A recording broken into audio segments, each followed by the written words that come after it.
So, at first glance, you might think this is just a simple little kid's story about a monkey, but there's a really powerful message hidden inside. A message about morality, kindness, and what happens when life really, really tests your character. At the end of the day, this whole story really just boils down to one single choice. And it's a choice we all face in our own ways, right? When someone does you wrong, do you go for revenge or do you take the high road? Let's see how our hero here handles it.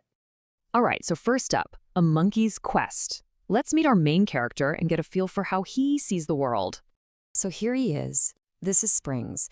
And yeah, he may be homeless, but he carries himself with this incredible sense of purpose and just optimism. He's a traveler, a real adventurer at heart. And that name, it's not just a name, it totally sums up who he is. Springs literally describes his outlook on life, always moving, always bouncing forward with this positive energy. So his whole philosophy for life on the road is pretty simple, but it's also kind of profound. He's a minimalist, right? He values experiences way more than stuff. So he just travels around, trading a hard day's work for a meal and a place to sleep. Totally self-reliant. Okay, so as he's on this journey, he's about to run into the kinder side of the world. In this one particular village, he gets a welcome that shows him just how good people can be. His journey takes him to this little village called Zver, and there he meets an old beaver and makes his usual offer. Hey, I'll work for a day if you can spare a meal. A simple, honest deal.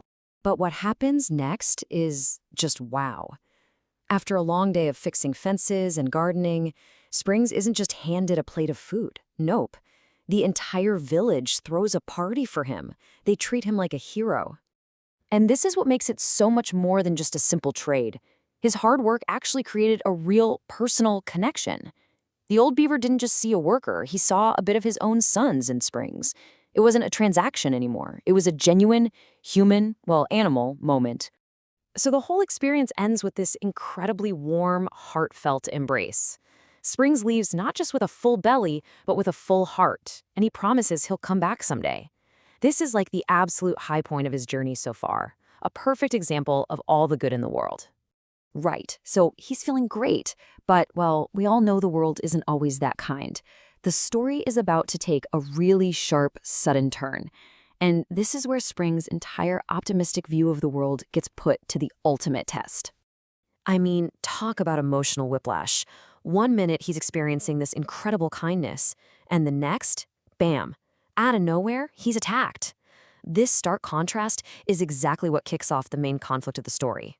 So these robbers, they grab his bag, tear through it, and what do they find? Basically nothing of value. Just his work tools and a piece of bread. They're so disappointed they just toss his stuff on the ground and take off.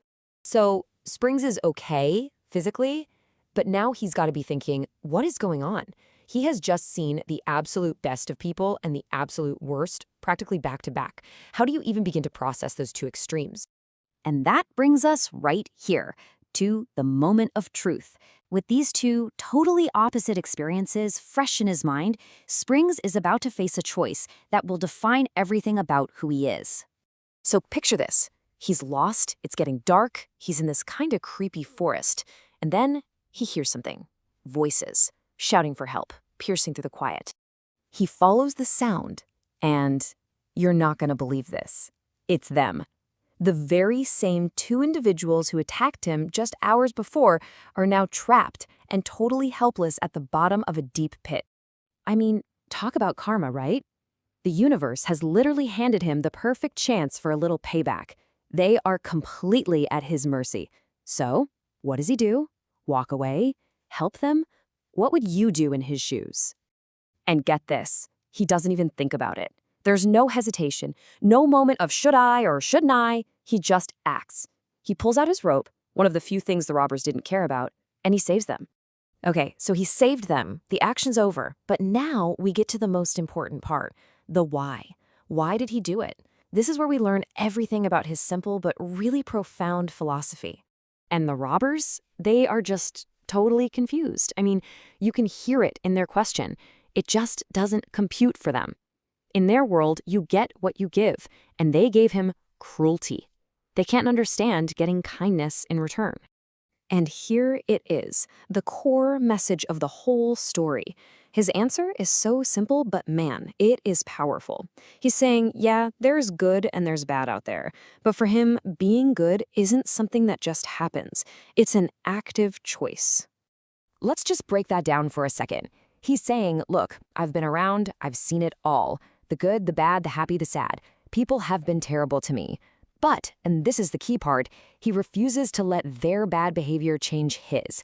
His character isn't defined by what happens to him, but by how he chooses to act. And that's really what it's all about.